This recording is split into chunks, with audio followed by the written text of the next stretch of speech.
All right, ladies and gentlemen. Hopefully the mic is a little bit better today. Let me know if the popping is still going. I hope I got it all figured out, but I'll see if this sounds better than last stream. Crossing fingers, hopefully. Hopefully it's better. But let's go ahead and see who all is here. All right, with the icy cookie, we've got Chuck. We've got BCF Parts, welcome. We've got Jeff. We got OK Trains. We got Railfan Train Productions, Railfan K. And we've got Spooky Booty Bree. Welcome everyone lurking in the chat. Welcome everyone who's going to be watching this on the replay. I am your Ice Dragon. Just a tiny bit of popping. Okay. Let me try to adjust on my end. Still popping. Okay. I thought I had that figured out. Yeah, we'll let me see. 'Cause I do have a replay going. Let's see. Oh, just like, so the video is fine. It's the live streaming. That is so, I thought I fixed it. I thought I fixed it.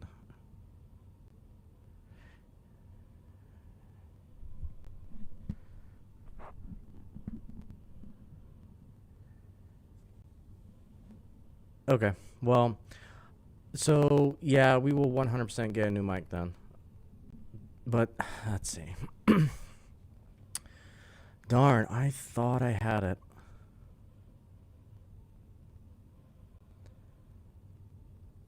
Yikes. Okay. Let me check one last thing here. Let's see here. Mike. Let's go to properties.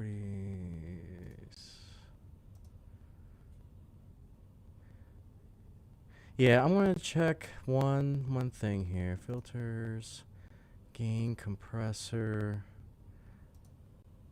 Yeah, I think it's the mic at this point. Okay. Because one of my YouTubers that I follow, I can't remember the exact name, but had some suggestions to see if I can adjust it on the OBS side. But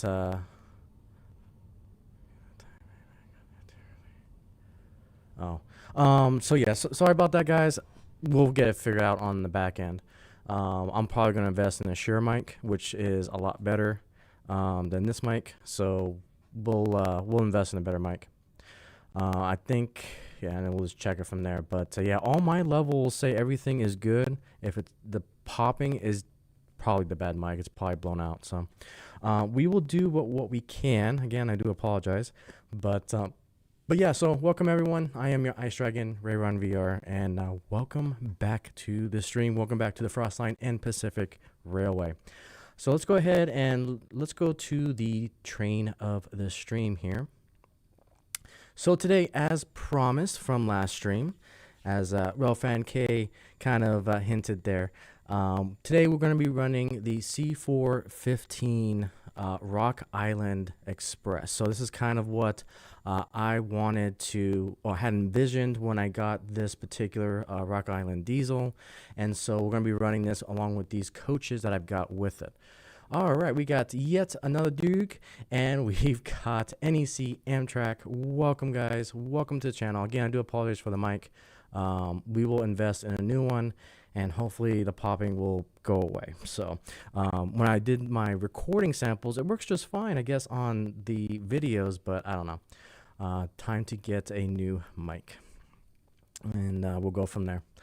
So with that, guys, you guys have been definitely talking about SAMRA, so let's go ahead and let's get this train on the track here. And I do apologize, man, all the technical difficulties. So the camera's kind of glitching a little bit. That's just because I don't have enough USB 3.0 slots, and so I am kind of maxing out my computer setups right now. So trying to do the best we can with what we got.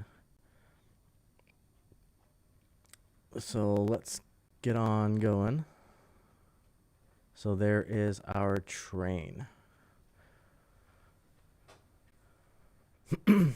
All right, so you guys have been pretty much talking about it. So over the course of this weekend, we had a 2-day train show at the San Antonio Model Railroad Association.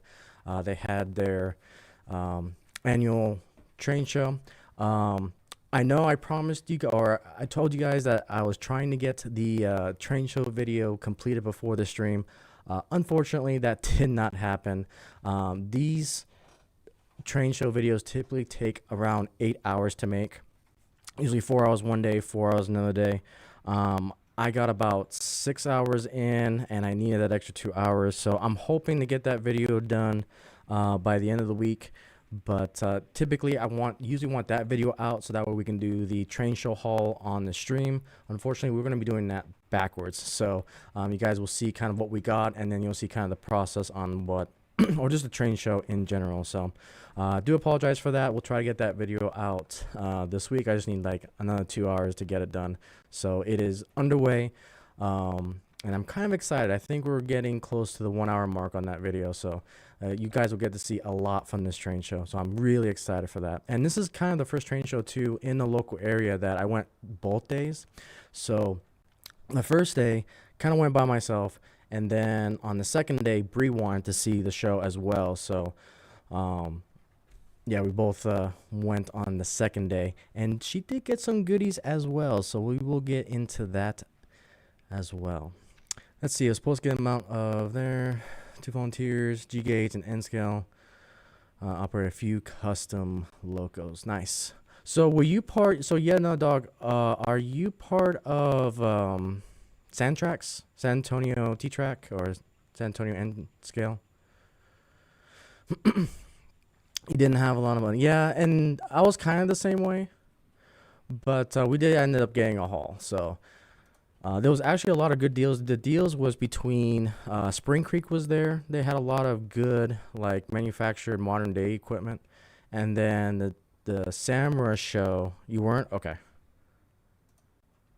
Gotcha.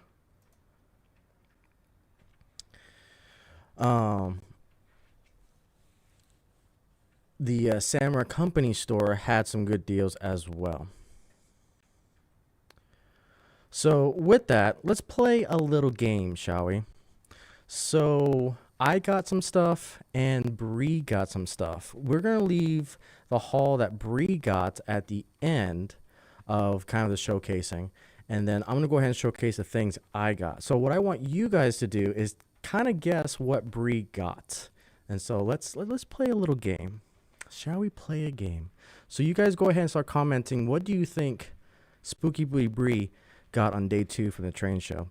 And with that, we're gonna go ahead and showcase some of the things that I got. So let's go ahead and do the haul video from SAMRA. All right, so the first thing that's up, we've got, let's go ahead and bring this camera. So BCF Parts thinks that she got a steam engine. Maybe something, so Refined K says something SP, Mopac cars, locomotives. And then she is all smiling and giggly behind the scenes. Some M fleet cars. So again, I want to start expanding into 00 HO. So we've got this 00 tanker car. And the color really grabbed my attention. So we'll take this out of the box. So Jeff thinks that Bree got a brass engine.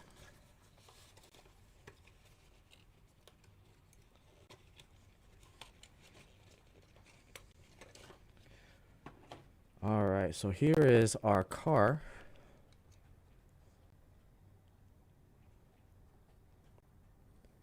Again, it's got the typical European style, Hornby style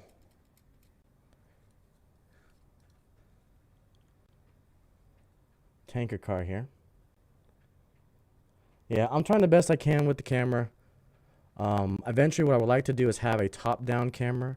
I still need a capture card to do that. The capture card that I used to have to capture my camcorder is no longer working. So trying to do the best I can with the equipment that I currently have. So yeah, that's 00 scale.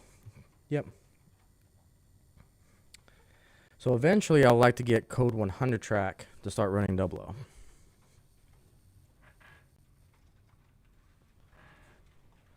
All right. So yes, that was indeed 00. Of course, Bree loves the brass. Okay, so next, of course, you guys know when it comes to freight, I love blue boxes. You can get some really good deals when it comes to blue boxes, and you can't beat it. So this particular, I think it's a 50-foot boxcar. Yeah, 50-foot. And the boxcar that I bought this from was basically from an older lady, And unfortunately, her husband, to my understanding of the story, her husband passed away, and it got to a point where she couldn't hold on to, his stuff anymore, and so she wanted his collection to go to a good home. And so he had basically this freestyle railroad that had like a horse emblem on it. I didn't get any of those because when it comes to like freelance railroads that are on sale like that, I have the tendency of wanting to buy the entire set so that way I can preserve the freestyle. But they also had this box card that grabbed my attention, and so I got to build it. But basically, this is the Lone Star Region official NMRA boxcar. So it has the LSR 2001 for the Lone Star National Model Railroad region, and the Lone Star line from 1951 to 2001. So considering that the Lone Star region from the NMRA is the first region that I joined, I haven't been too active in the division lately. They typically meet like once every quarter. But considering that they were the first NMRA division that I joined and actually love the group, they do some great clinics, tight-knit group of guys, a lot of experts, and willing to share the hobby. I decided to buy one of the box cars. So decided to pick that up. Okay. Any more guesses? So latest guess we got was the brass from Jeff. Let's go and continue on. So the one thing about SAMRA and their company store is that they offer some really good deals on buildings. And so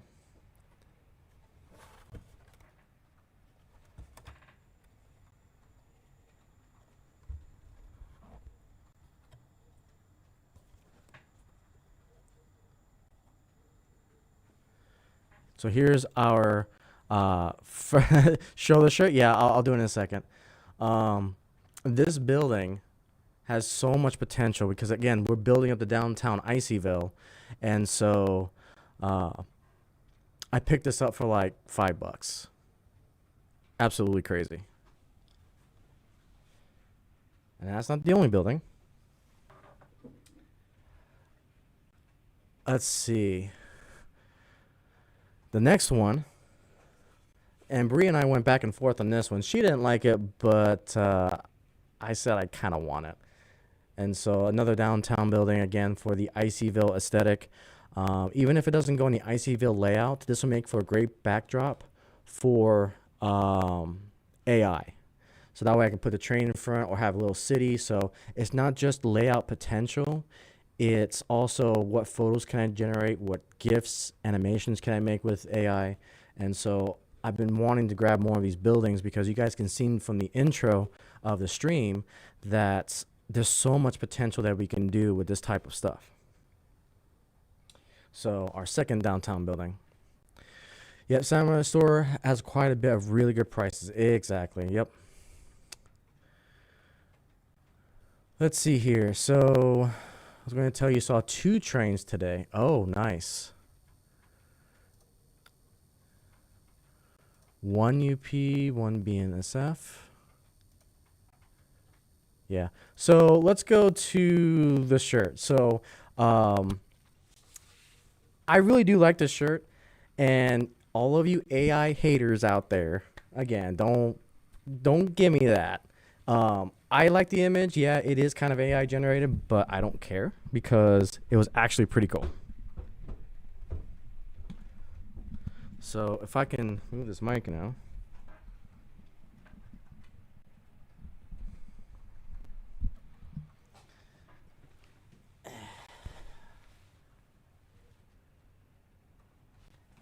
I don't care. I liked it. And Brie liked it a lot too.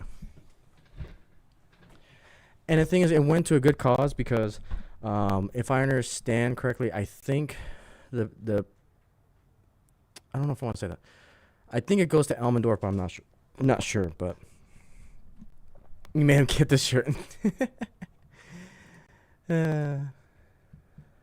I think it was pretty cool.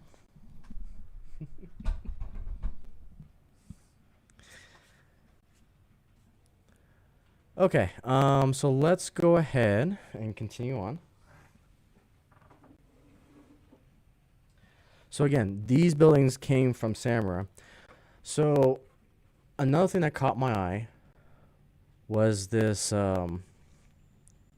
this terminal freight building.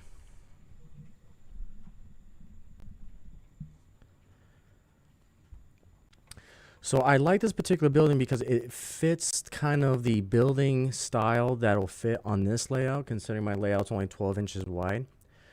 And so this allows me to park more box cars on the side.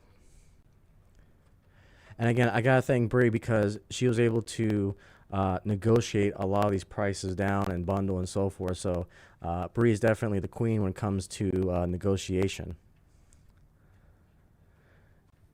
And so what's cool about this is that it's also lighted. So we can get this puppy lit up. So again, it's just more operationally focused buildings that I can use for when we go back to our operations video.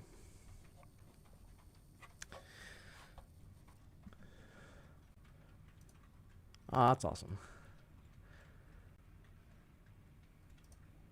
SPSF cars, yeah.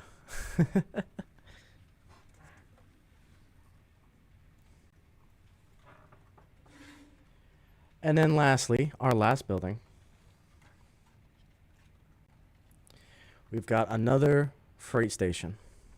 Now this one I want to weather down a little bit more. But again, it goes back to, and we got some guys there too. So another cool thing is that, you know, if there's figurines there, it becomes a prime candidate for animation using AI. And so again, there's so much potential when it comes to these buildings, when it comes to the structures.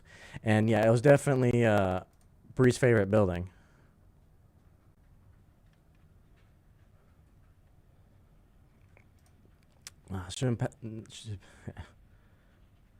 Okay, so she was guessing so BCF Parts is a Halloween car. Interesting guess. Interesting guess. So another thing I kind of want to talk, well, we'll do that after the review. Okay, any last minute guesses before we go into what Bree got from the train show? Give you guys a few minutes. So let's go ahead and put these buildings on the layout.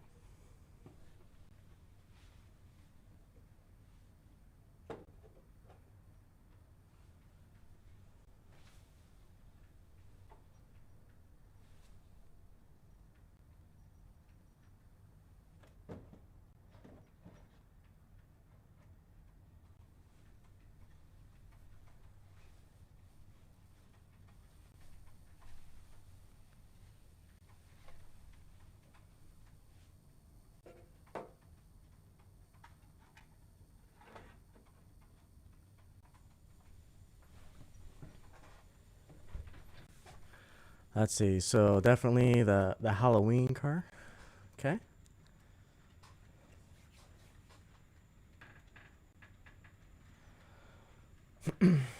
So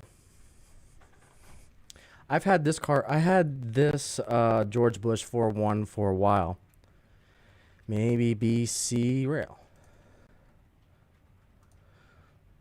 Maybe something from Spring Creek. Okay. A Halloween interesting. Okay. So let's go ahead and talk about what Bree got. So she didn't get this. This is HO scale. I've had this for a while. Unfortunately, it doesn't run. I've got to do some work on it. It's an MTH George Bush 4141. This particular locomotive resides in Texas A&M at the George Bush Presidential Library Museum. I'm hoping that we can go there someday. It's like a 2.5 hour drive from San Antonio, so we'll try to get some footage of the real one. So keep in mind, this is HO scale. right? So the great thing about this hobby is that we can get inspired in any scale.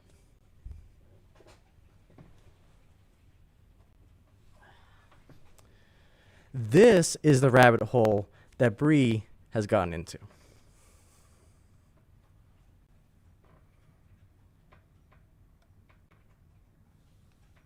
What?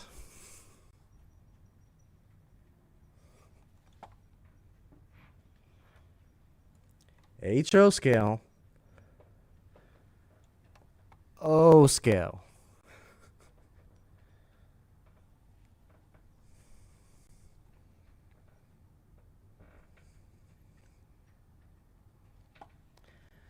I can do a workout with this engine. This thing is heavy. So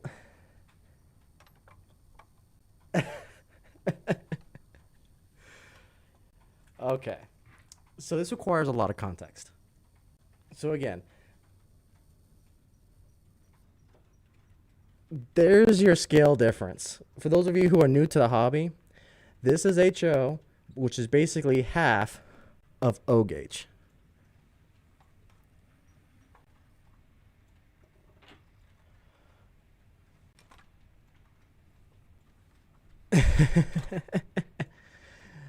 Yep, O scale. Okay, so I will talk.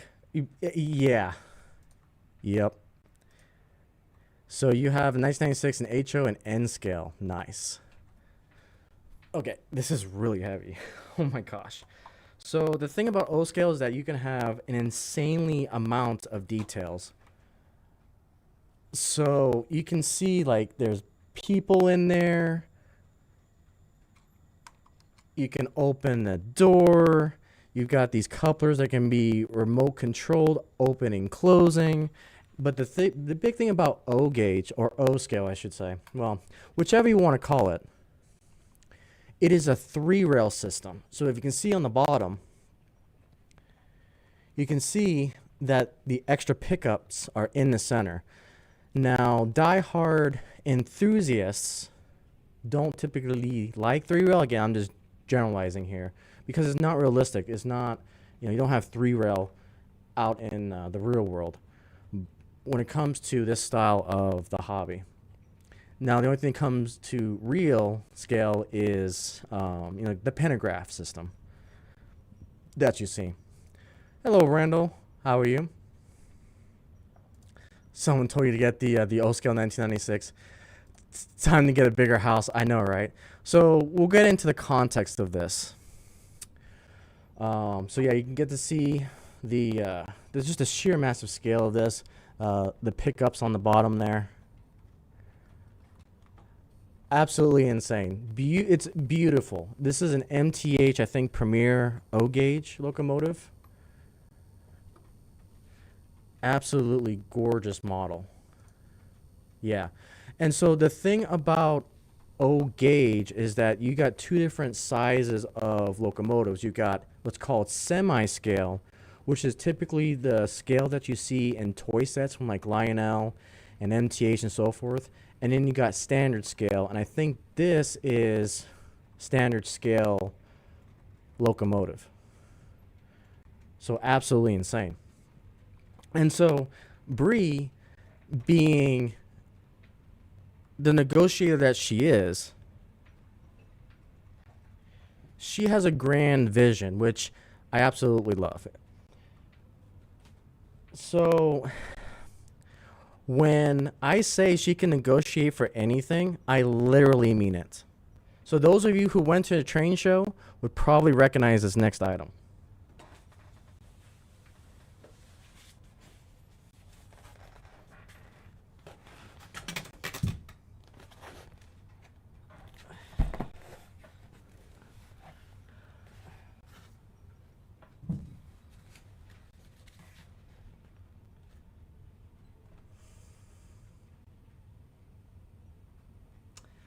She was able to negotiate not only the price, but was able to get the display stand.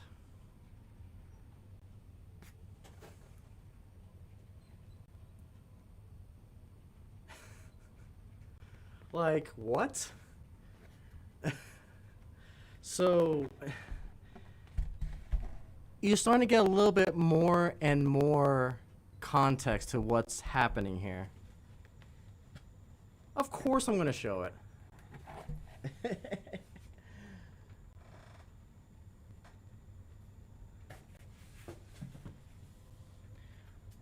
Along with the track. Like, yeah. Let's see. You doing better over the weekend? Healthy with kidney stones. I sent you to hospital. Oh, no. I hope you're feeling better, Randall.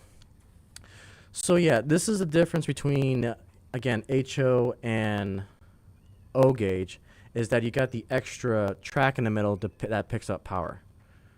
So, again, we really get to showcase that.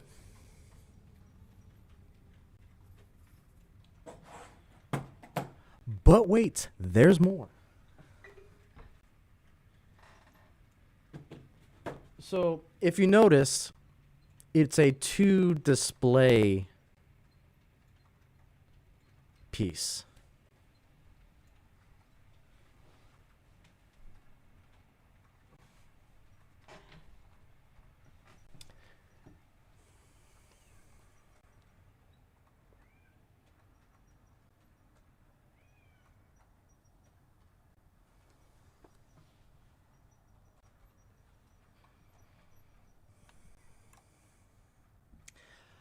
I think Bree likes O gauge, guys.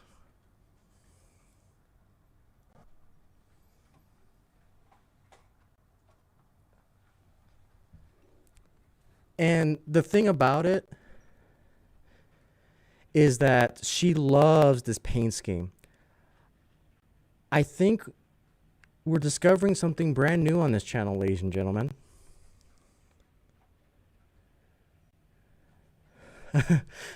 So I think we finally discovered Bree's Class 1 railroad.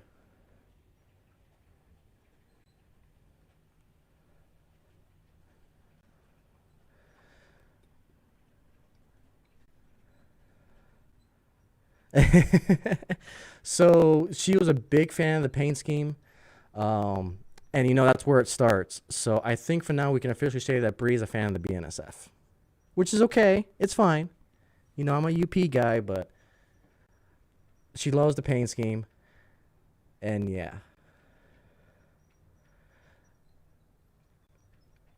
So you guys will probably get a good taste of BNSF as well.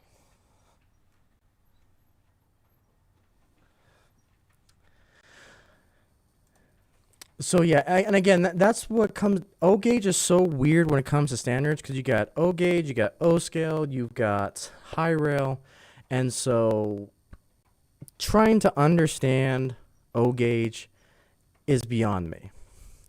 So Bree has this grand plan to basically completely update what's behind me.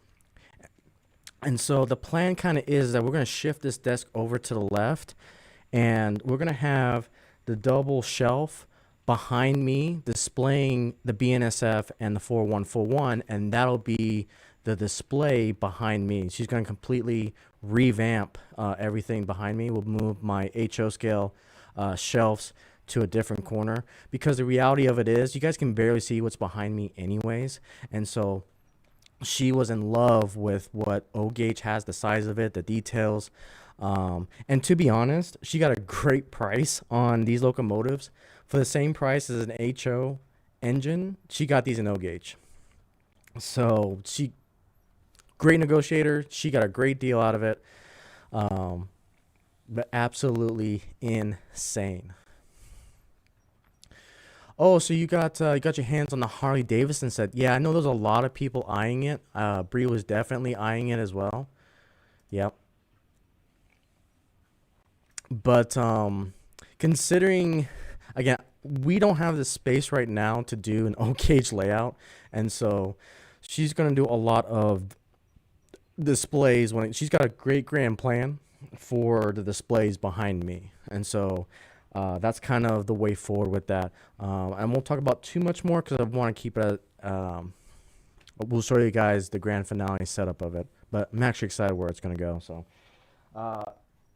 I'm just amazed how much bang for the buck you got for these engines. Absolutely crazy. And what's so ironic is that, last stream I said that I'm going to expand everything in HO and not go to N. And then Bree, out of nowhere, loves the O gauge stuff. So it's like, okay, here we go. But again, absolutely massive. Absolutely massive locomotives.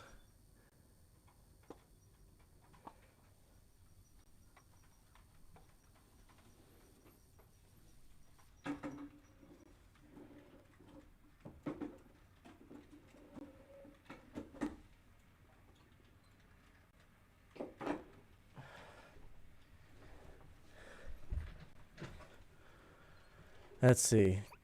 Gotta go back up for March 12th. So hopefully everything works out for you there, Randall. Yeah, we could do the O gauge loop around the ceiling. I know a lot of people do. I know Heath does it. Potentially. You saw the ES44 DCs, Gevos. Yeah. It looks like Bree agrees. Yeah, N-Gage is addictive. Yep. So I saw, what was it? Jimmy at DIY Digital had the crocodile in N scale with the new Kato set that came out. Oh, so beautiful. A little bit of a spoiler. Actually wanted to talk about it in the video, but I don't have the video set up. There was a crocodile in HO scale that I really wanted it, but I knew I couldn't get it at the time. So kind of something down the road to look into. An O gauge Garden Railroad. Wow. That's awesome.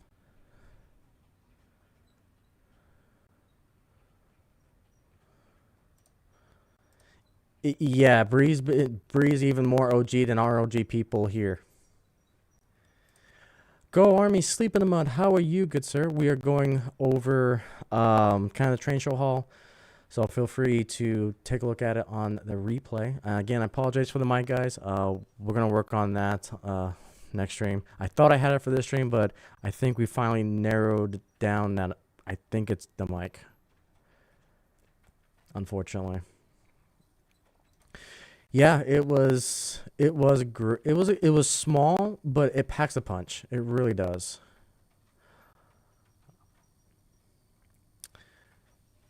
Let's see, you just got 2 of your 6BLI G44s yesterday. Nice.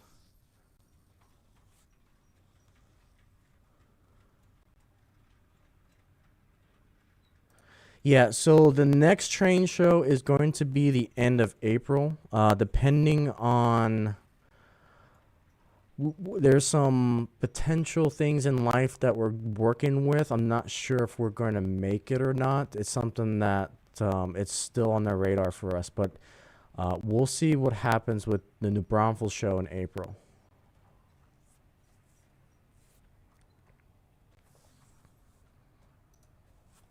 So let me get you guys to all of the cameras here.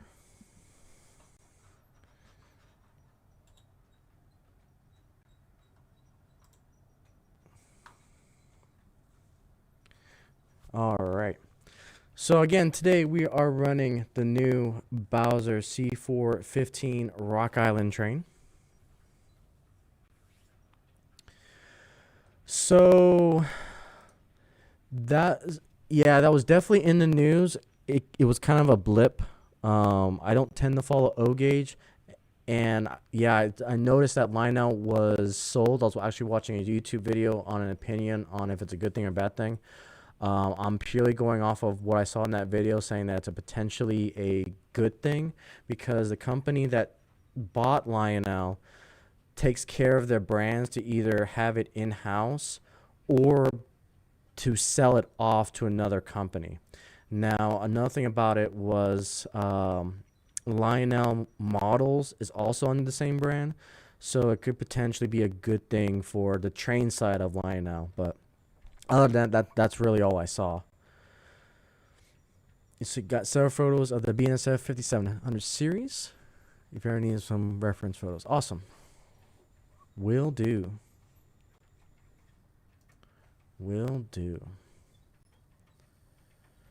So yeah, one last thing to kind of talk about to wrap up the SAMRA train show. Let's take a look here. Make sure.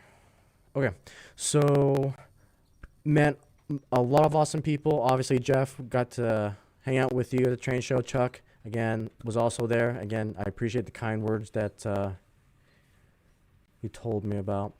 And also got to meet another fellow YouTuber. And so we met. Let me make sure. Let me get all my sources set up here for you guys. So give me a hot minute.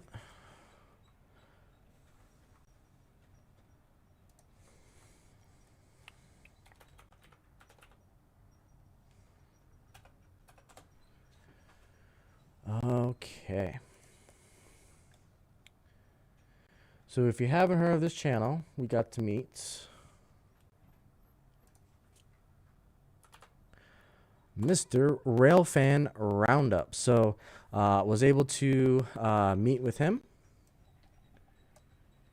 And again, he will be in the video. So there's, again, everyone loves the stickers in the community. So we swapped stickers. And got to meet with him in person. And we got to have our photo taken. So Lolita is the San Antonio Mall Railroad Association's Facebook page, social media expert. And so we got the official rail fan and myself. So again, always a good thing to go to train shows. You never know who you're going to meet. It's always a great time to have a chat and socialize about the world's greatest sandbox hobby. So definitely enjoyed it. Sounds like you guys had some fun, those of you who went. And yeah, that wraps up another year at... well, you make some guest appearances in the video. I'm editing it appropriately.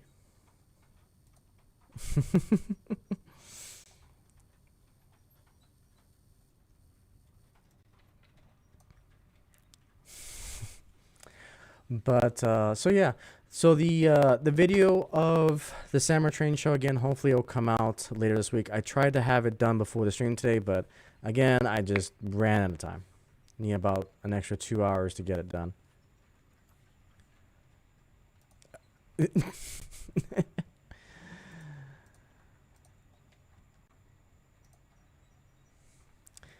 But yeah, so there we go. That kind of wraps up the SAMRA train show. But yeah, definitely had fun. Definitely a lot of fun.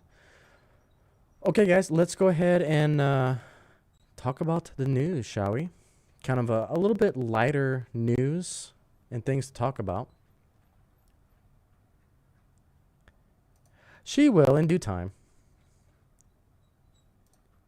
When she's ready. We've been talking about it. In due time.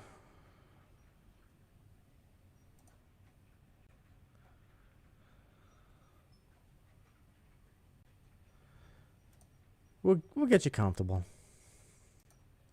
Okay, so we got a few things. We got Rapido coming out with some SW9s. They got some 1776 schemes. Again, we were talking about that last stream that, you know, we should be seeing more of them. And little by little, they're starting to trickle out. So we got these particular diesels here with the Spirit 76. We've got Canadian National, and then we got these Delucius and Superior dual locomotives as well.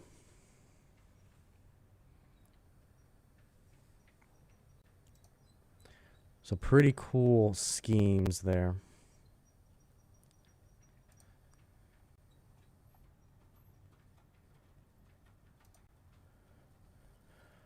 Let's see.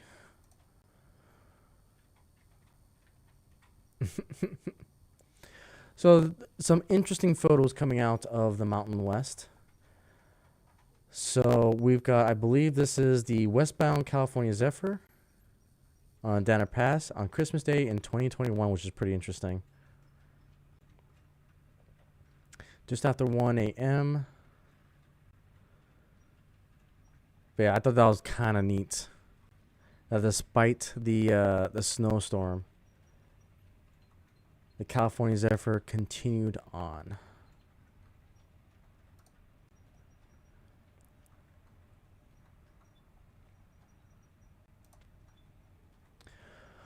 Okay, so we've been looking into the Kenefix cars.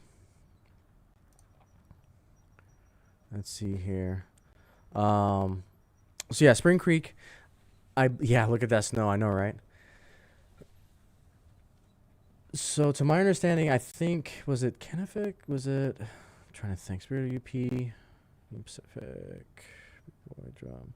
There was an exclusive one that I can't remember which one, but anyways, you can see that there's a plethora of Kenefix cars that have come out that celebrates a different drum type, basically the icon at the very back of the particular car. And there's a whole bunch of them that have been released. So you've got the Big Boy Tour drum, you've got the Bush Funeral Train, the Missouri Bicentennial, Spirit of the UP drum, which is the one I have. Or is it the Shield? Maybe it's the Shield is the one I have. The Big Boy Tour and so forth.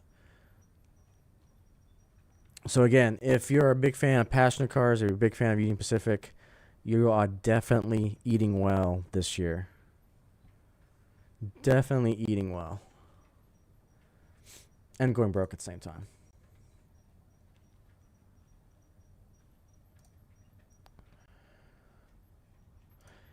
Yeah, we will get to that.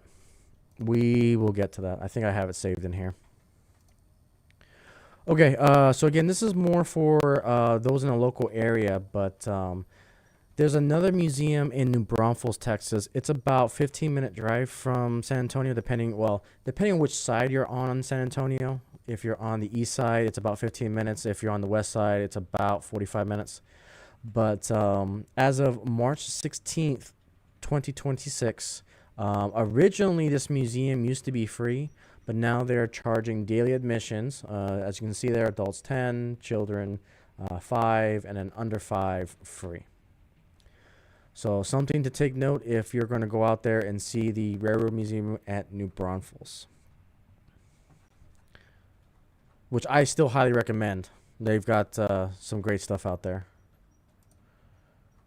Absolutely would recommend.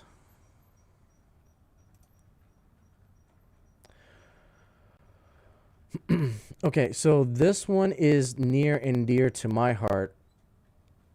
I'm biased towards things that I'm familiar with, obviously. The Heber Valley Railroad in Heber, Utah, they started to advertise their California Zephyr cars that they've rescued recently.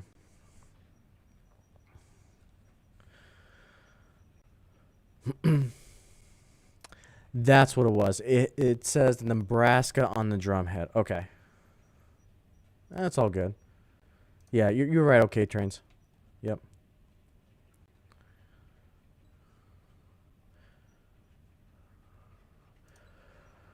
So I believe they made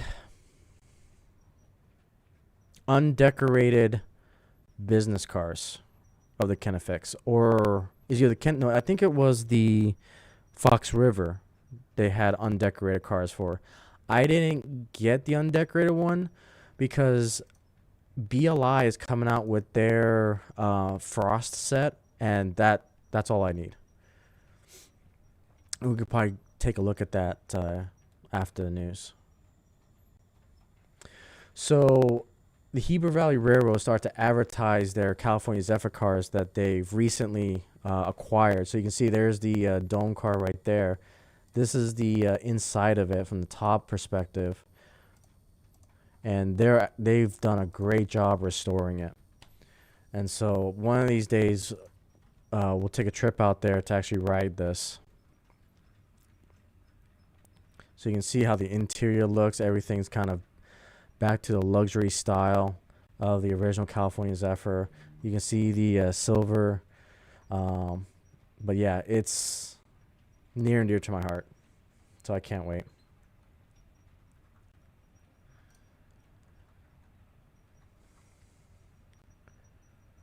So you're hoping to see the big boy on his tour, although I don't know if you can make it happen. We'll probably capture it when it goes on its Eastern tour, but it depends on where they go. Because the March tour is going to be happening soon, and we can't get to it.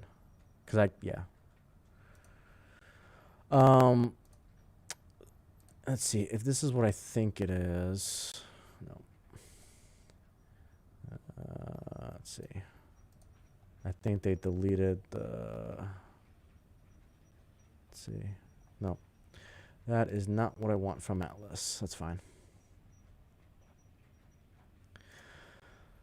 So let's see. We've got. Again, we got the blizzards going on. Yeah. Yep.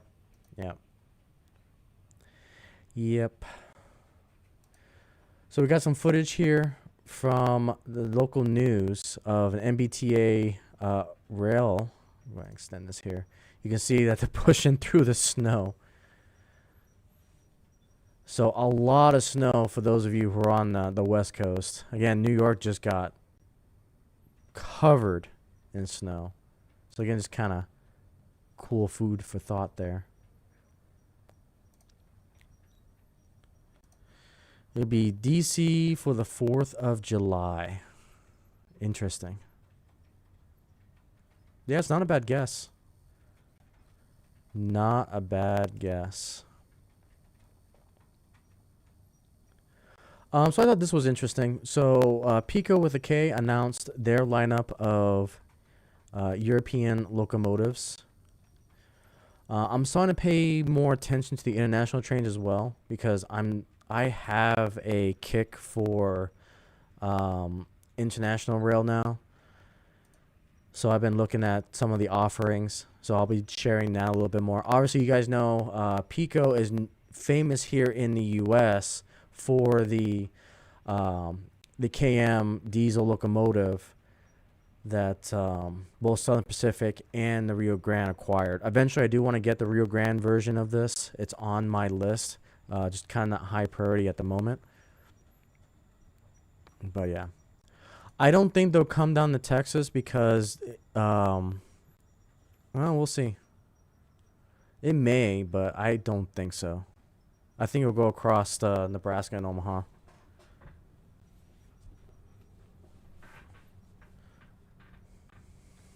But we'll see.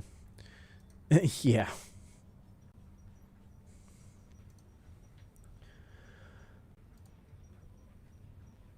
So again, some interesting locomotives here. And then this little steamer caught my attention too.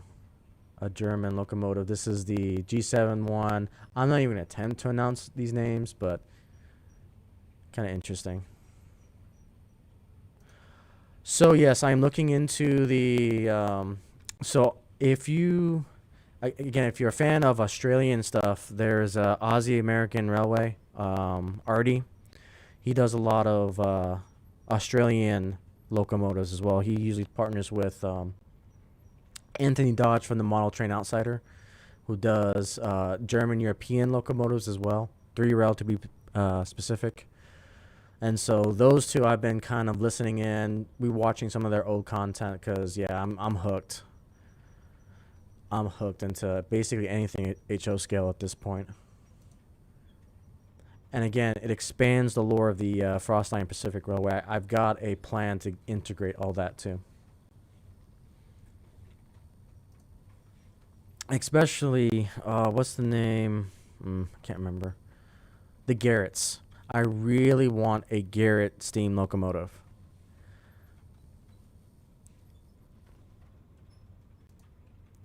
Again, we got some more of these diesels as well.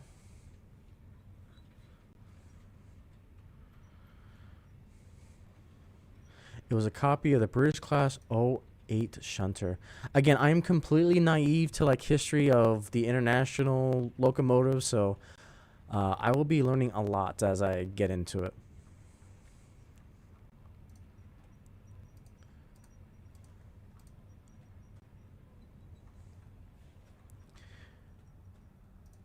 You're saving up for the Garrett now. Awesome. Oh, thank you, love.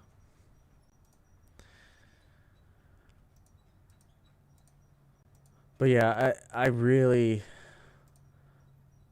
if it's one thing I've started to learn is that I don't want to limit myself when it comes to HO scale anymore. I kind of did, but then with the creation of the Frostline Pacific Railway, it quickly became something that could expand out. Zienska Fury mentioned for geez, I can't pronounce. Mentioned he's attempting to make a Garrett. Oh, nice. Probably through 3D printing, or actually trying to cast it.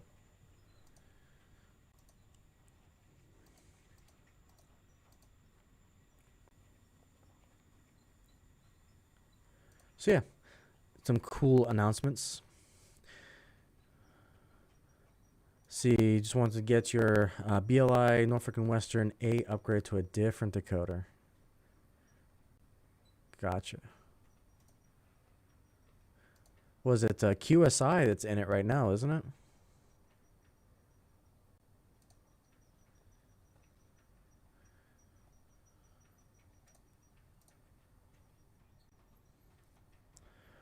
Why does it do that? That's annoying.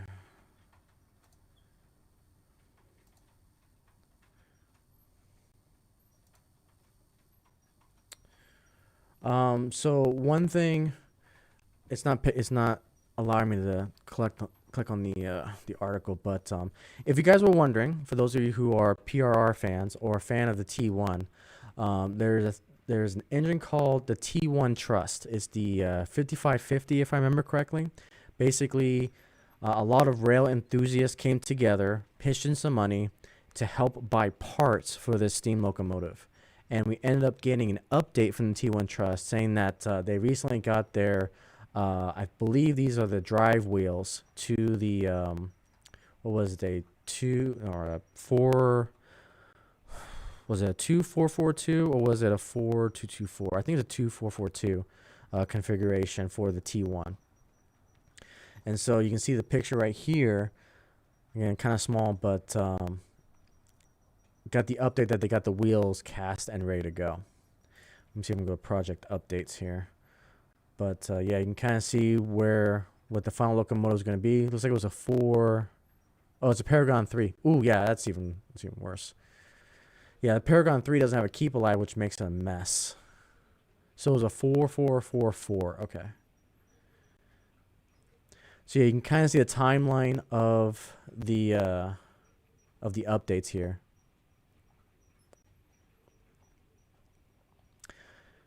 Yeah, the T1's definitely going to be brilliant. This is going to be awesome to see. You can see we've got some of the drive pistons there and the cylinders. Oh, it's so cool. But yeah, they're definitely on their way.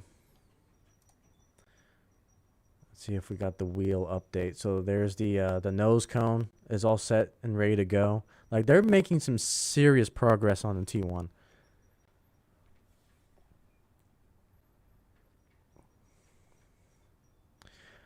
Absolutely brilliant. Okay, so let's go to the next news. And welcome, BNSF engineer. How are you? Hopefully you are doing well. Another member of SAMRA that we ran into at the train show.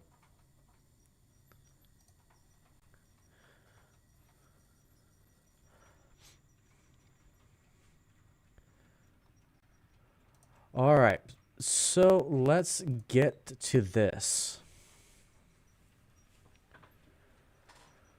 Let me see if I can find a better picture. Give me a second. Let's go to the actual UP website.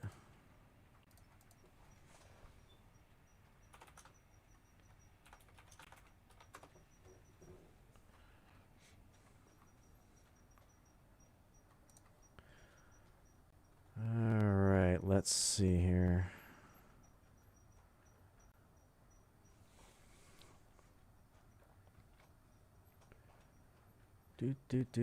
February 2024. No, 2026. There we go.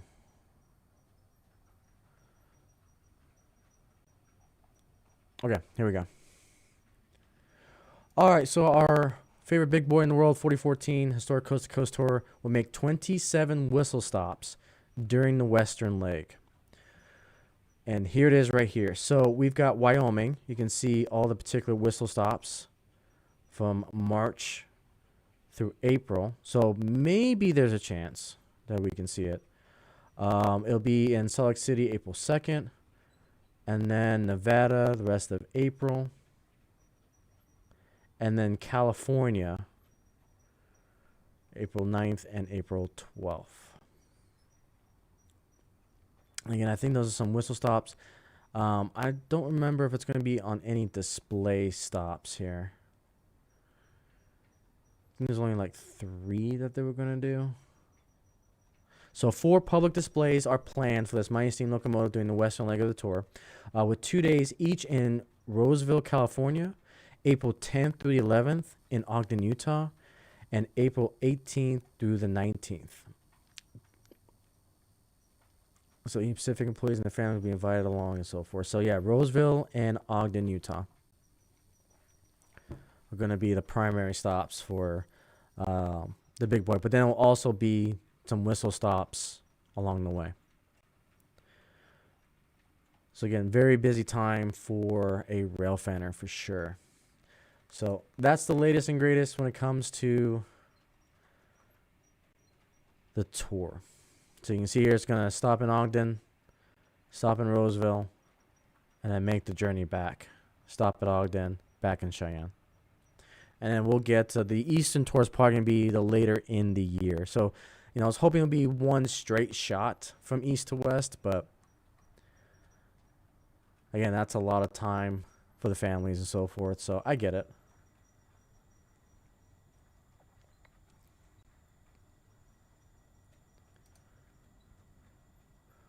All right. Again, I don't understand why it's saving links and not saving my articles. Interesting. Let's do this. Oh, not a bad question. What would you like to see from us if we went to different states? Very good question. Okay, let's head over to mini prints. I know they had a update here. I want to see if I can try to find it. Okay, so mini prints announced their new line of figurines.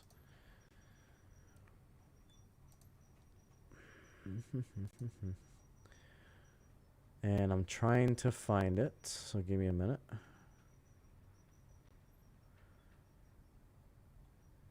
Oh my goodness, I'm not gonna be able to find it. I am blanking on. Hang on. Having a massive brain fart. Strattsburg, number 90, welcome. Hello, hello. Kind of going through the news right now. Talked about the train show at SAMRA. Let's see. There we go. So, Mini Prince announced a brand new figurine wave when it comes to the scales. And so, he announced the transitional era figures. And so, there's a whole bunch of, you can see the figurines here that you can go and look at. So, again, you can kind of, I'll save a link here, you guys can see that. So that's just one of the 3. I think there was 4 that he announced. But again, I'll work on this. I don't know why it's giving me that. But anyways, kind of cool that we're seeing some new stuff come out from Mini Prints. If you guys don't know, I actually do have, I was scanned by Mini Prints. Let me see if I can find it here for you guys. If you want a Rayron figure on your layout, Here is me. And this was a big pain to get scanned because it was in a complete outfit. So if you want to have a Rayron on your layout, I'll give you guys this link as well. You guys can go and check that out. So you want to go to Tennessee to see the Southern 4501 when it gets repainted.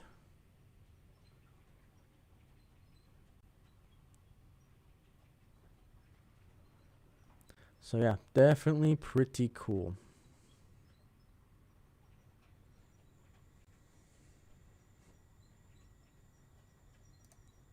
Okay, you have one of those? Awesome.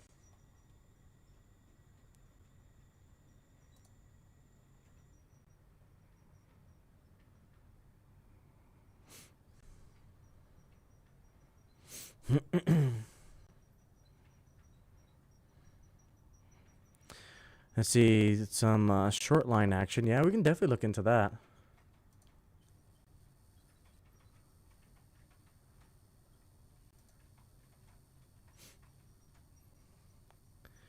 See, if you get the Rayron character, he's going to be part of the pop culture train. Absolutely. Yay! So if you guys don't know, RayronVR has something called the pop culture train. And it's exactly how it sounds. He's got Lego figurines, some... What other stuff do you have on that train? It's been a hot minute since I've seen it. Definitely a spooky one, yeah.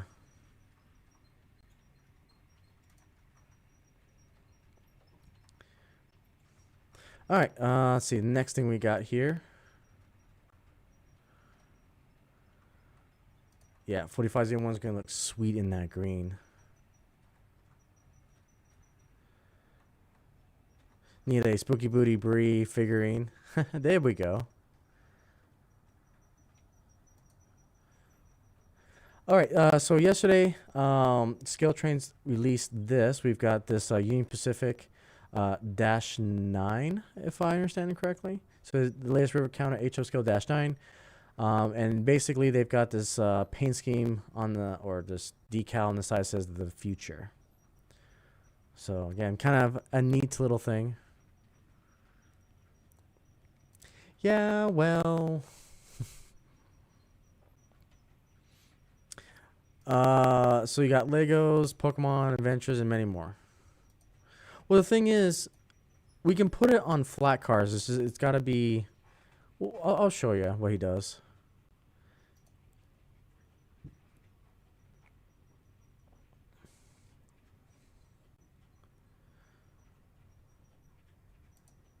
Let's see. And then... Looks like this link is not going to work either. Oh, no, this will work. So... Atlas is an interesting company because it feels like Atlas is really focusing on O gauge, and I wish they would bring some of their O gauge offerings to HO scale. For example, they've announced some of these box cars that are coming out. So we've got like these heritage box cars they put. We've got these, oh, come on. You kind of see the image here of the Baltimore, Ohio from CSX. They've got, look at this, a Christmas special Santa gift box. Again, it's stuff that I wish we can get in HO scale. There's another one that kind of caught my eye. Oh yeah, this one. They've got this high cubed Union Pacific 4014 car.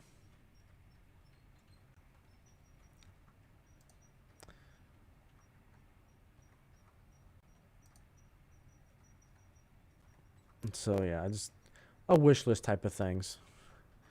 Yeah, again, the news is starting to die down because we're starting to get out of Amherst with all their news, and we're starting to get out of like the first initial wave of the first quarter of the year when it comes to production.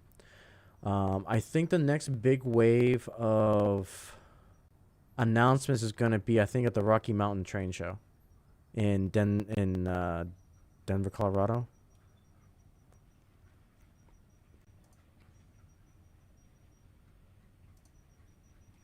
So, but yeah, again, that's pretty much a wrap up news. If you guys got any news that you would like to share, let me know, and we'll definitely dive into it. But we'll go ahead and do something we haven't done in a hot minute, and that is let's do some rail fanning. Again, on the layout today, we have the Bowser C415 pulling those Vivarossi the AHM Passionate coaches.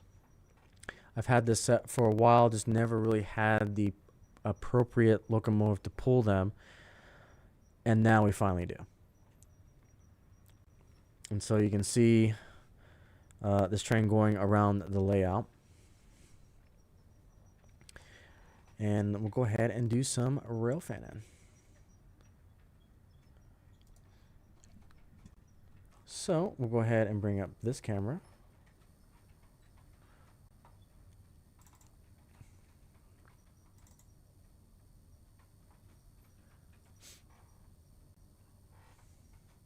And we got those coaches coming around.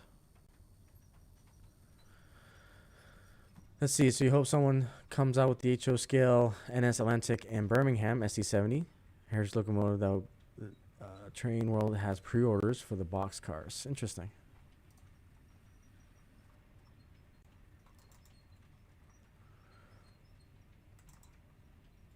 I'll bring up this view.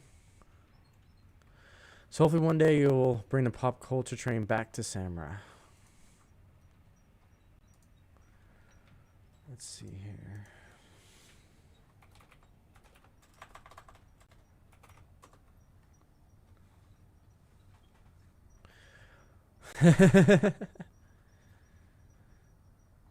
Let's see.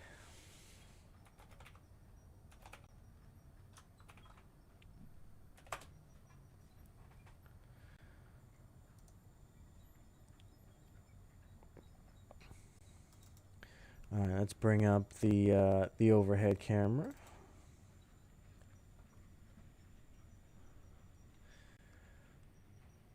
Let's see.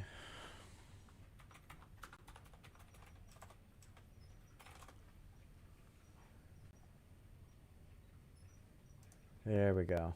Okay, so let's take a look at this. So once train goes by, we'll show you the pop culture train.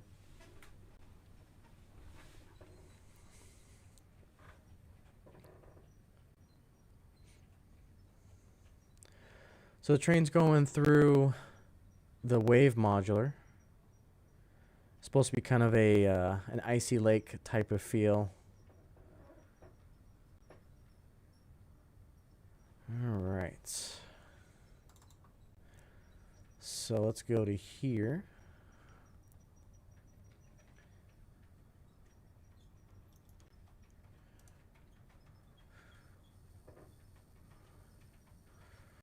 All right, let's take a quick field trip to Railfan K's channel. So this was, I believe, at, is this at Amory? Let's see.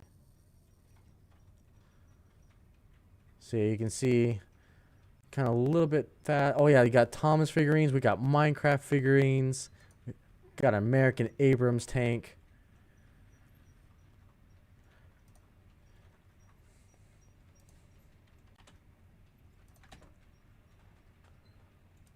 Let me do something really quick here. Oh no, stop.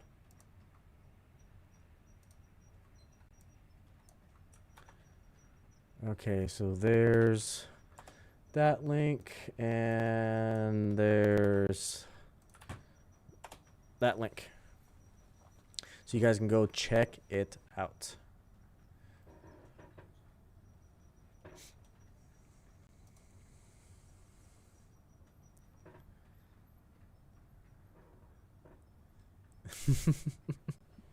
Yeah, when you had the pop culture train out, yeah, it was definitely eye-catching for sure.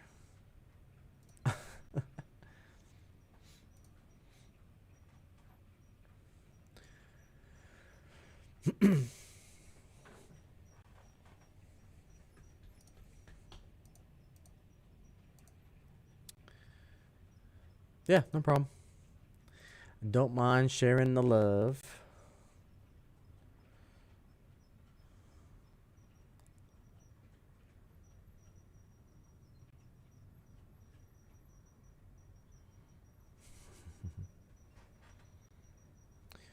All right, let's bring up cameras again. Yeah, we've been having so much news recently that we really haven't had a chance to really sit back and enjoy the railfanning aspect of the stream. This is typically what a normal stream looks like. We have, relatively small news, and then we just go and railfan the layout. Let's see. Let's bring up this one. Good old Phoenix Point with the new building there to the left. It definitely fits right in there.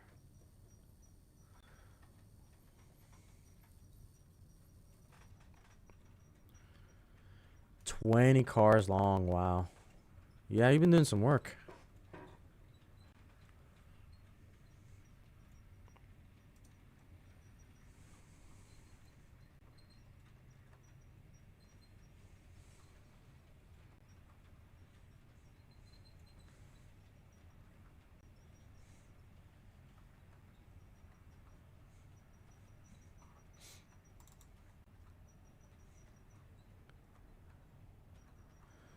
Let's see. Let's bring up.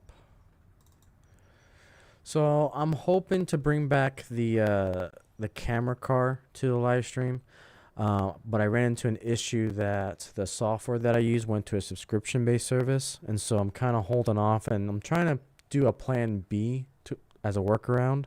It's just going to take me a little bit more time to get there.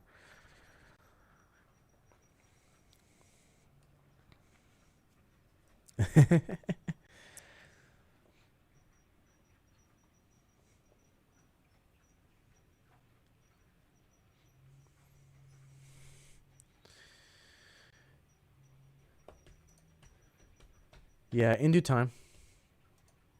Yeah, Rolfan K used to be a regular at SAMRA, but I know things pop up.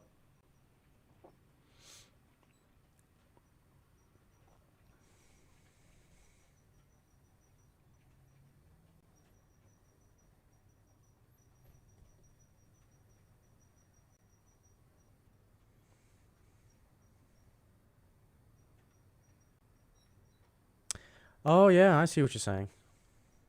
Yeah. All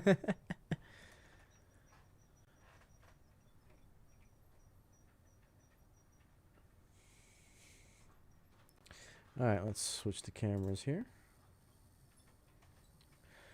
Yeah, and eventually we'll get our drone camera back up and going. Just got to work out some kinks. Let's bring up this view. So that is the Fox River C&W car that's parked up there, along with a special appearance by Breeze steam locomotive. That steam locomotive is becoming my passion to kind of update the layout that I want to do in the future.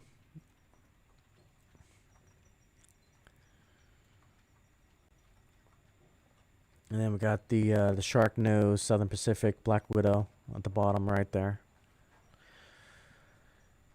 Come next month or two. Awesome. Okay. Yeah, I know life has its funny moments.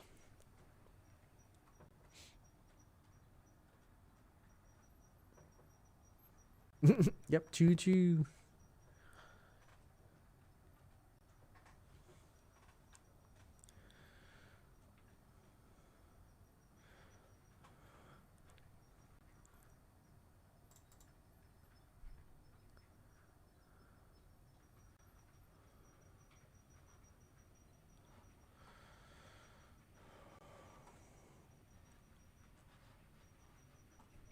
All right, let's see. So I think what we could do. Yeah, I'm hoping we all can. We've just been busy to invite people over, so there's been some things popping up. So, but yeah, we'll get you guys over.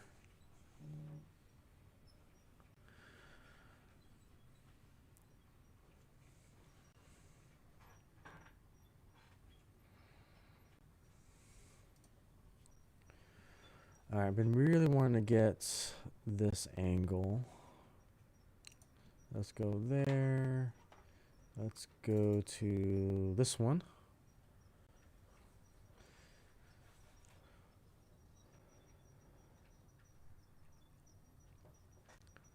Coming up on testing range to that 3-to-1.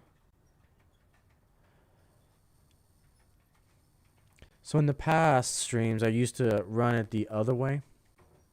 I believe it's counterclockwise, but with the introduction of that Pico code 100 3-to-1 switch, been noticing a lot of locomotives have been liking going the clockwise position.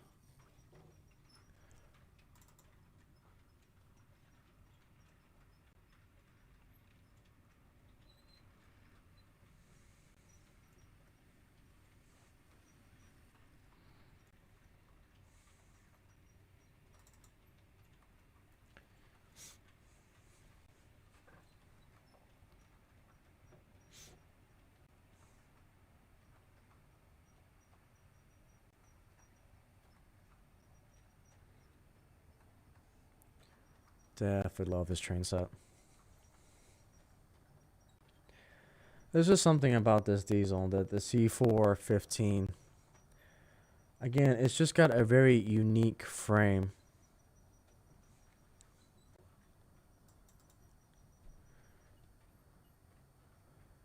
And I'm just definitely a sucker for just unique aspects of locomotives.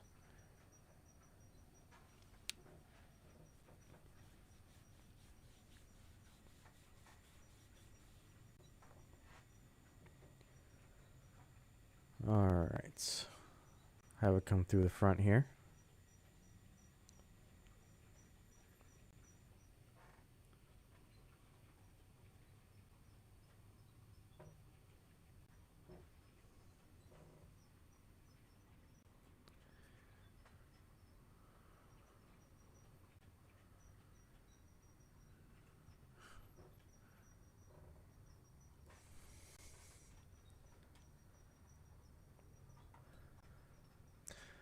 Let's see. It's really neat. If money was unlimited, I would go with the BN one. Yeah, it is gorgeous, the BN paint scheme as well. All right, we'll bring up all the cameras here.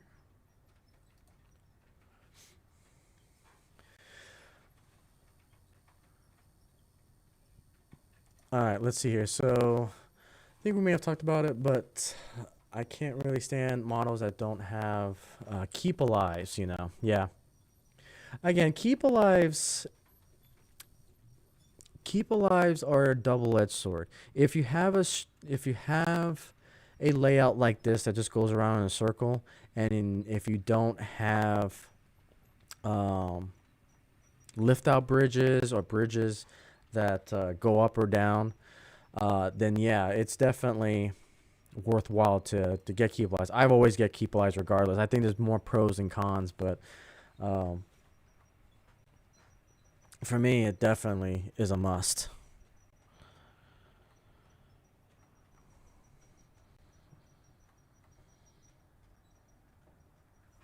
I appreciate that, Randall. Yeah, so the coaches are just a mixture of AHM, Riverossi.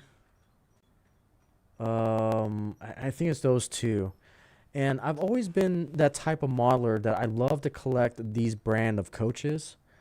It's just something about it. I know it's not realistic. A lot of these still have horn hooks.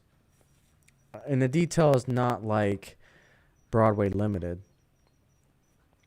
But it allows me to have a consist that looks good to the eye, in my opinion. Eye to the entire consist, not necessarily details in one particular coach.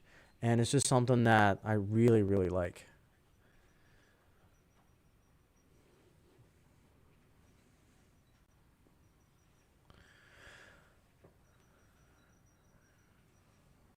Yeah, I think I'm gonna keep the engines with the keep lives. I like it.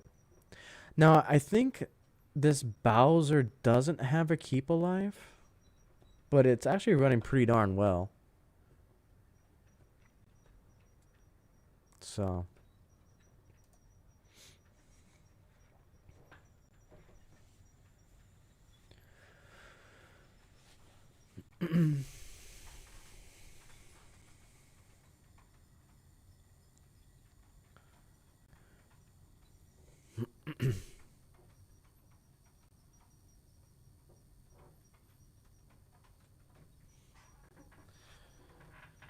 But yeah, I've got 3 more of these Rock Island cars. So again, these are the, I think this one is, yeah, I think this is AHM, if I'm saying that right.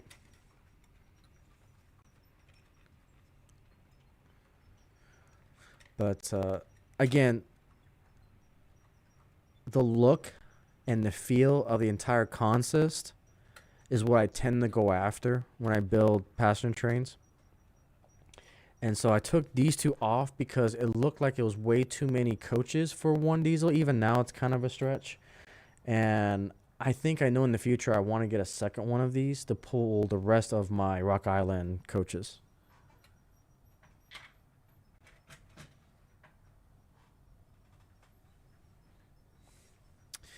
Yeah, I think that's one drawback with Bowser's is that they don't have keep alives in them. But even then, the pickup system for the Bowser's, you've been seeing this Rock Island, it's been perfect going around this layout. So I'm actually quite impressed with Bowser. I've got the C415.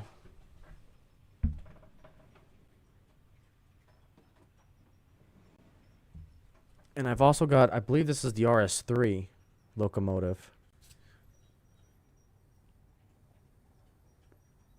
And I've been quite impressed. Besides the packaging, their locomotives are really detailed. And I've been satisfied with them.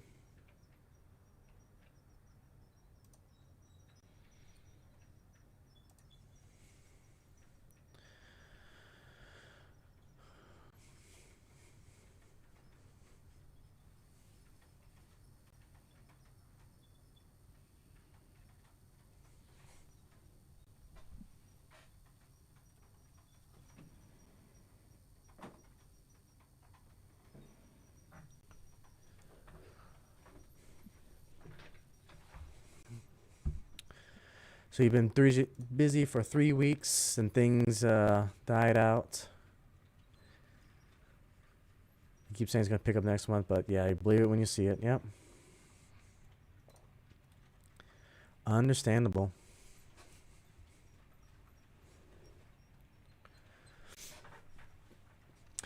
So yeah, if you guys kind of missed the beginning of the stream, had a few new items come in from when we went to SAMRA.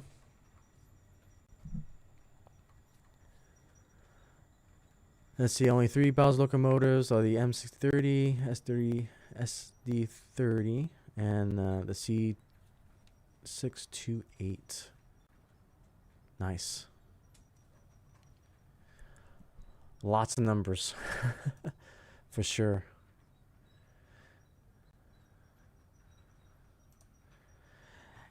And I tell you what, that's definitely something you don't see in the same sentence. Because typically Paragon 3s have issues because they don't have the keep alives, but got a diamond in the rough there.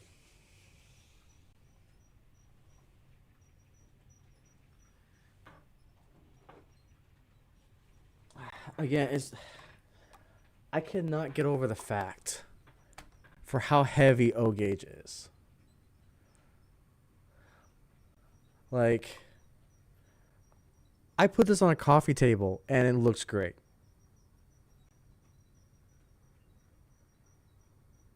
Absolutely freaking crazy.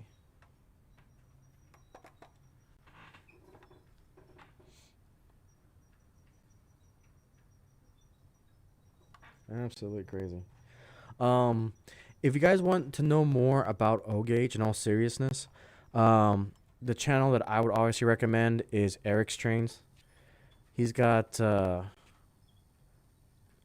probably the most impressive O-gauge collection there is, and his layouts. His house, his entire basic basement is an O-gauge layout.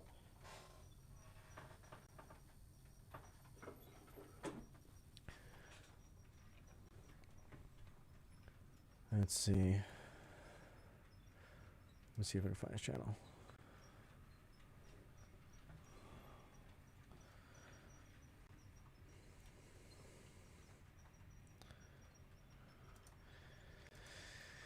Yeah, I mean, what can you do? So the PRR K4 is interesting.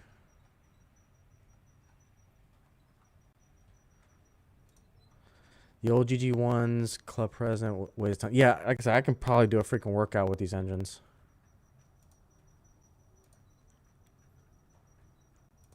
I have like 3 or 4. Nice. Yep, BSF engine is definitely the steam collector. Gorgeous steam locomotives. On this channel, if you guys see the Berkshire, the SP Berkshire comes from BNSF engineer. That's his locomotive. It's got a couple cab forwards. Yeah, lots of good steam locomotives. So let's see.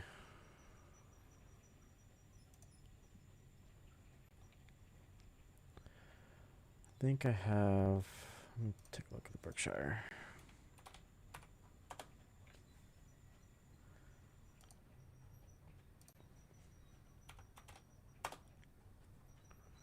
Of course, the search function is not going to work.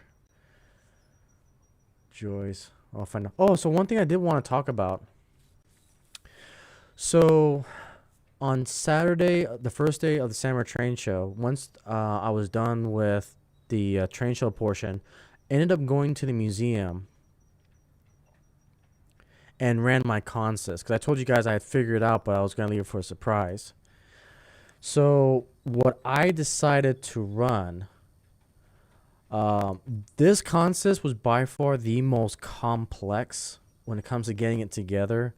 It is the most different amount of manufacturers that I've used in a single consist, and was by far probably one of my prettier consists that I put together. So what I decided to do was I did my version of the Union Pacific 150th anniversary Golden Spike Tour when I went to Ogden, Utah with 844. So that's what I kind of replicated, but made a few twists to it.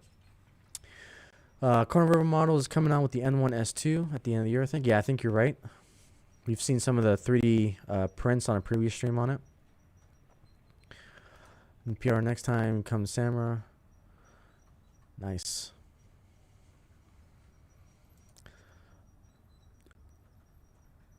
Oh, interesting. Yeah, sorry to hear that. So this was my train that I ran for the train show at the SAMRA Museum. All right, so we got the River Rossi Big Boy. We've got the Scale Trains Tender. We got the Athearn Genesis 844. We got the Scale Trains Tender. We got the Athearn SD70 Ace. We got the Broadway Limited Power Car. We got the Broadway Limited Kinefix. We have the River Rossi coach. We've got the Walthers coach. We've got another River Rossi coach. Another Walthers coach. We've got an AHM coach. We've got Rapido 3 1/4 dome car. We've got the River Rossi, and finally the BLI Fox River car. So that was a nightmare to put together. As you guys probably know, I had this consist in mind for a while now. So at the club, I was testing portions of this train to see what I needed to work on. And it took me a while. It took me about a month to get this consist right, with the issues I've been having with the weight issues I was having with the baggage cars, with the consistent speed matching with the diesel and the 844, to the big boy needing to have the wheels cleaned. it was quite an impressive feat to try to get this together. And even then, that afternoon, I still had some issues with the American flag baggage car derailing, but that was just on me. And so, yeah, this consist really burnt me out. I'm giving UP a rest. I'm kind of done with Union Pacific. I'm kind of moving on to this Verasi. Oh, not Verasi. This Rock Island set I'll probably run at the club coming up. But absolutely was a challenge to get that train set together. And then I have one more video here. Unfortunately, this layout is too tight to have this particular consist on this layout. And the 844 tends to bind a little bit on my 20-inch radius turn that I got. One day we'll live stream this set, but yeah, it was quite. I'm glad I did it because it was probably one of them. It was definitely popular with the little kids and with the family members. Oh, it was just a great train set to run, but definitely a big headache. So basically, what I had to do, because SAMRA has the DCC system called Easy DCC, and it is as bare bone basic as it gets. It doesn't consist. It has issues. Want to replace it. But what I ended up doing was the 844 and the SD70 ACE, they both have Blue Namis with Keep Alives in it.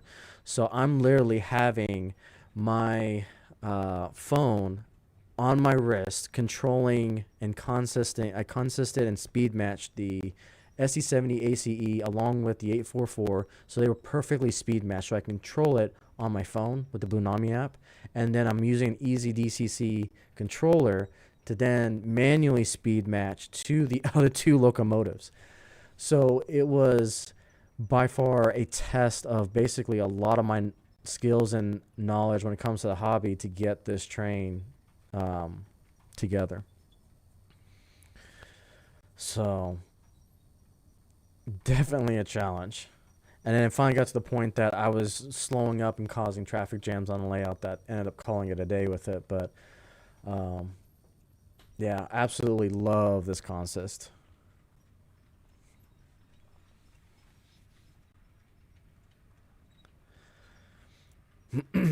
Let's see.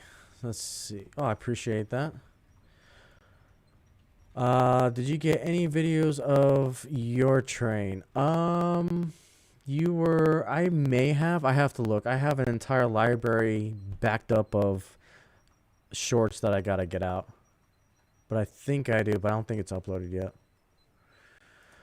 Deadhead crew is crew that is not taking a train themselves, but is being transported to a hotel located at the other end of the line. They get sent there if crews need to bring back train the next day. Interesting. Yeah, 85-foot boxcars don't like tight curves. Yep.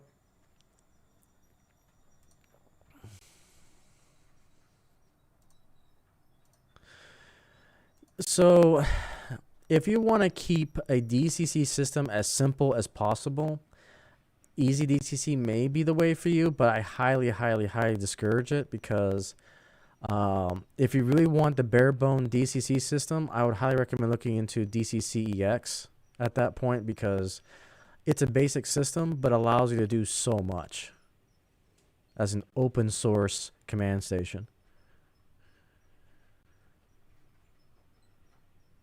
And then you got things like you have NCE, you have the Digitrax Command Station 52 that I'm running on this layout right now.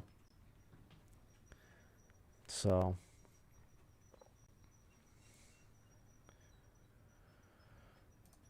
but yeah, that was definitely a fun train to run and by far the most complex.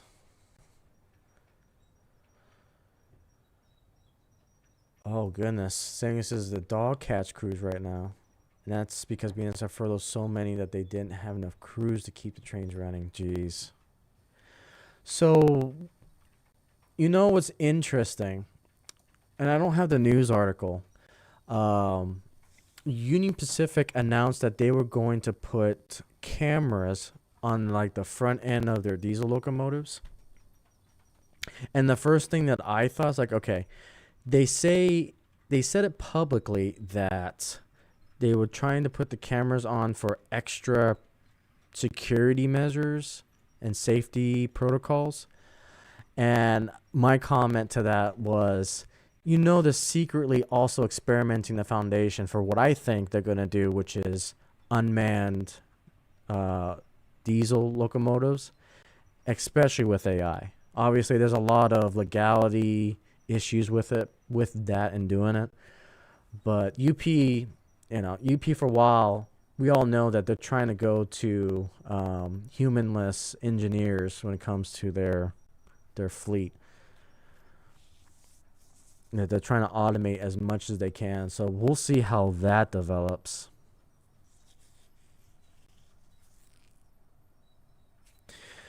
So the issue with MRC, now they're trying to make a revival. MRC is a good system, but it's also aging. Now, I know from Amherst they're trying to go and bring MRC back to the forefront. They're trying to introduce a Wi-Fi modular so you can control trains from your phone. But the issue is with MRC is that I don't think they have anything to solve the layout command and control, whereas Digitrax, they have, the DS74s.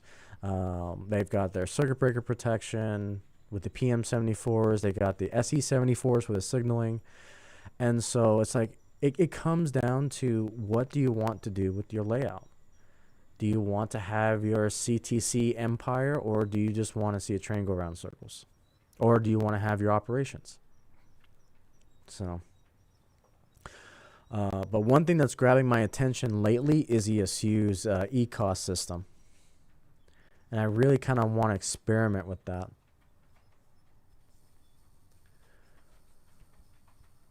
So, yeah, we'll see what Union Pacific does.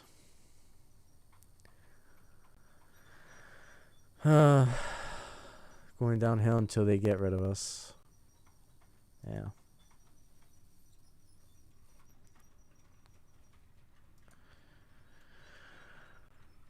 I don't think we'll see an unmanned train in our lifetime. But I think we're seeing two critical elements of that end goal happen right now, which is, well, actually three, as Jeff mentioned, especially if the Federal Railroad Administration said that there has to be 2 men in the cab.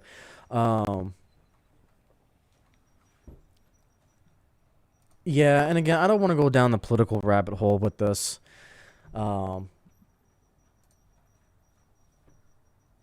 We'll see what happens with the potential merging of, or I don't want to say merging, it's a buyout of Norfolk Southern with Union Pacific.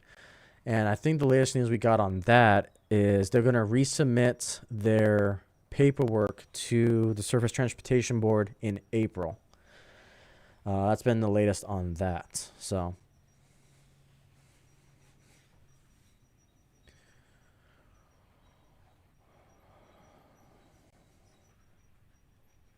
Yeah, and we're getting, the pieces are in place to do that, so we'll see. And that's the thing, we have remote control switch units in rail yards. That's nothing new. They do have radio control, and again, Randall can talk more to this, but they have remote control diesel locomotives in switch yards. So, but I think if UP manages to buy out Norfolk Southern, that's going to be, I think, a huge step to automation of the rail networks. And even then, too, if you think about it, it's not really necessarily see, and this is the thing, we think AI as in, this diesel locomotive is going to control itself all the way through the train yard by itself. Where in reality, where I think could happen is that you're going to have one person that oversees several AI engineers. So that way there's still oversight of those locomotives. So it'd be one big, it's basically going to be CTC on steroids, because not only are you going to see where the trains are, you're going to be able to manipulate where that train is going, the speed and so forth, or autopilot, or whatever you want to call it.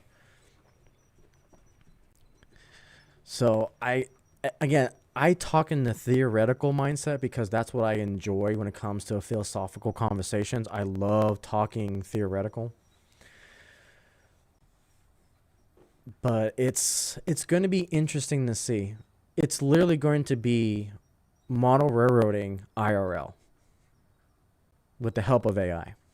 It's mind-blowing to think that it could happen. So the owner of BNSF,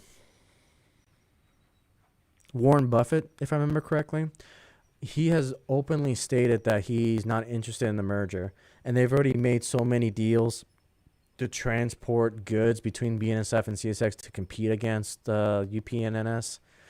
So, yeah, I don't think. No, that could. We'll see. We'll see. Yeah, the merger is politics. Yep. The Surface Transportation Board will approve it. Yep. We'll see. We'll see.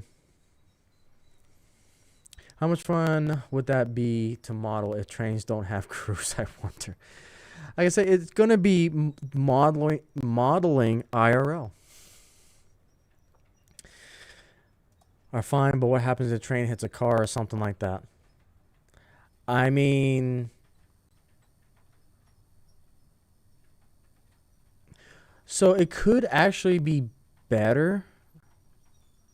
It's going to take a lot of infrastructure work, but hear me out on this.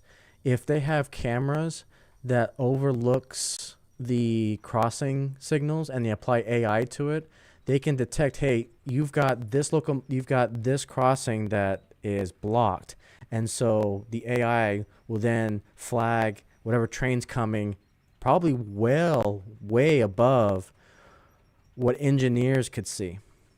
So I think AI would actually help prevent more crossing crashes, because AI can automatically calculate where that hazard's going to be, probably even sooner than the human aspect.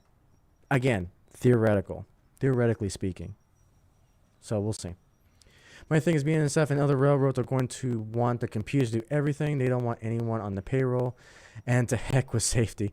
So I don't think the U.S. government will allow that. That may be their dream, but I don't see the U.S. government allowing that. There has to be some human intervention because of, especially when it comes to hazardous cargo. So again, a lot of interesting debate when it comes to that. Or it may get to a point where, certain trains have to be manned. I mean, definitely I would hope the nuclear waste trains be manned. I'm pretty sure that'll be mandatory, human involvement, but we'll see. So let's see. Yeah, we'll see. If UP is successful and takes over NS, it will force BNS to take over CSX. That's how it was explained to be by some of the higher ranking guys out there. That's...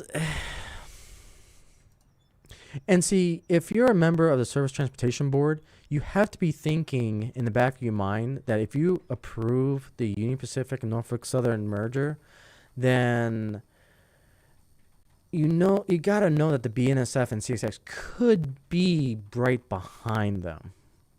I don't know.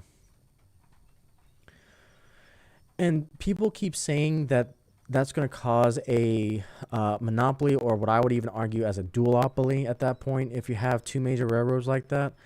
But again, I still argue that a duopoly is still a stretch.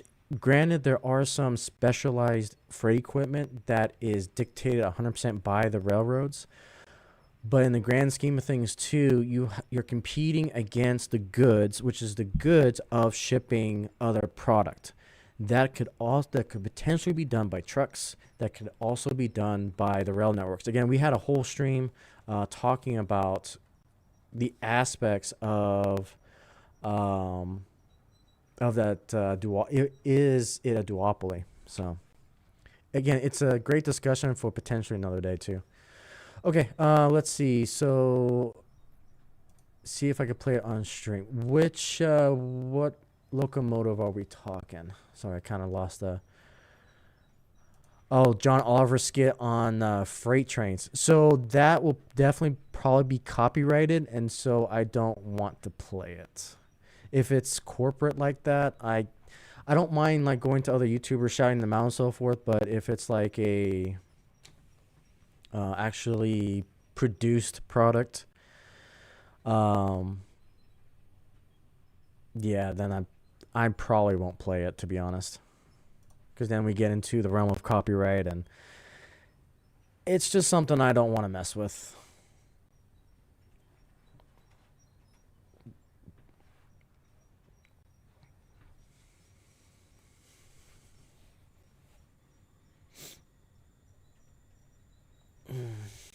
But yeah, great discussion on the class ones. All right, RayronVR, take it easy. Thank you so much for joining.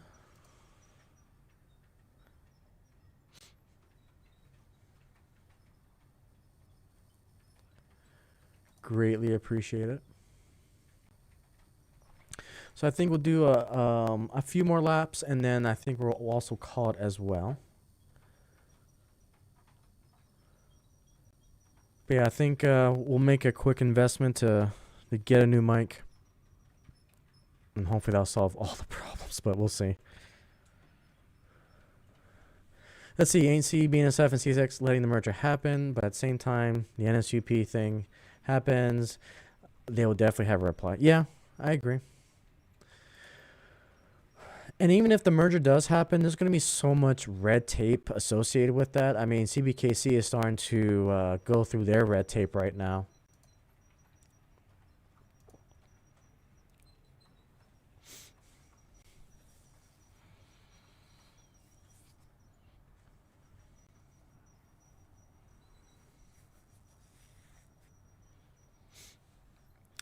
But yeah, I'm kind of debating what train I want to run for next stream.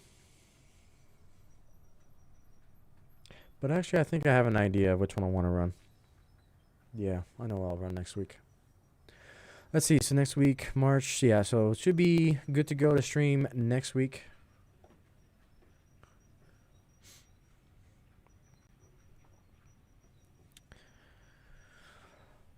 All right, so let's go ahead and we'll do one more lap on the Rock Island passenger train here. So officially give the yellow signal to our engineer. Let's do some last minute rail fanning.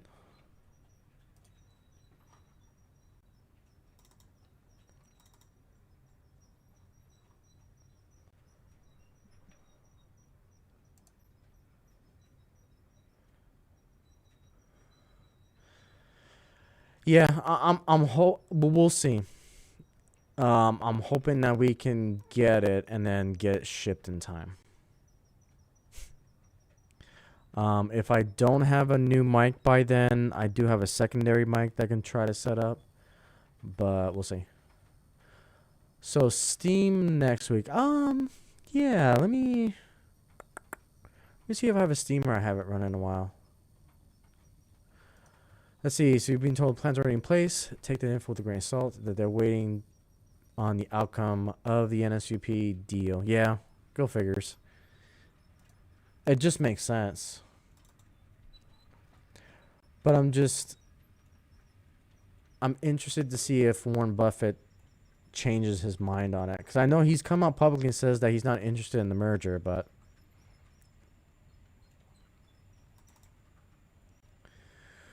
we'll see.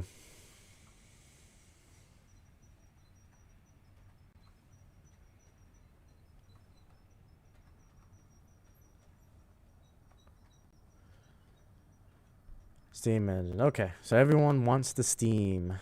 All right, I'll see what I can do.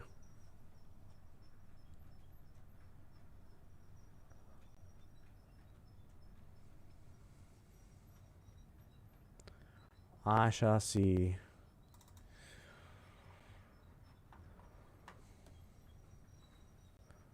Alrighty, let's go ahead and bring our engine here to the front camera. Yep, Night Jeff, take it easy. Thank you so much for hanging out.